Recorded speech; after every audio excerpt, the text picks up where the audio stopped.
15,000 தான் சொன்னாங்க. கொஞ்சம் பார்த்து போட்டு கொடுத்தீங்கன்னா. 15,000மா சார்? அதுவே கம்மி தான் சார், கொஞ்சம் பார்த்து நீங்க தான் சார் போடுங்க. அதுவே கம்மியா? ஆமா சார், 15,000 கம்மி தான் சார். அவ்வளோ பெரிய டேங்க் சார் அது, பாருங்க சார். அது இல்லையே, நான் வேலுகிட்ட வந்து இந்த மாதிரி 5,000 ரூபாய்க்கு இருந்தா சொல்லுப்பா அப்படின்னு சொன்னேன். சொல்லியே சார் வேலை 5,000மா?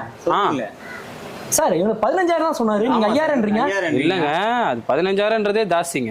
5,000 வாங்கிக்கோங்க சார். டேங்க் பெருசு சார், உள்ள இறங்கினா ரிட்டர்ன் ஏறுவோமானே தெரியாது சார். 15,000 கிட்ட 5,000 ரூபா சொல்றீங்க. நான் வேலுகிட்ட 5,000 தான் சொன்னேன். வேணா 250 ரூபா போட்டு தரேன் சார். அதெல்லாம் செட் ஆகாது சார், அவ்வளவு தூரத்துல வந்திருக்கோம். நீங்க வந்த காசு மட்டும் கொடுங்க, நான் போறோம். வேலையே செய்யல, காசு கேக்குறீங்க சார். நீங்க 15,000 சொன்னாங்க சார், இப்ப 5,000 ரூபா தருவீங்க. நான் வேலுகிட்ட 5,000 ரூபாய் தான் சொன்னேன்.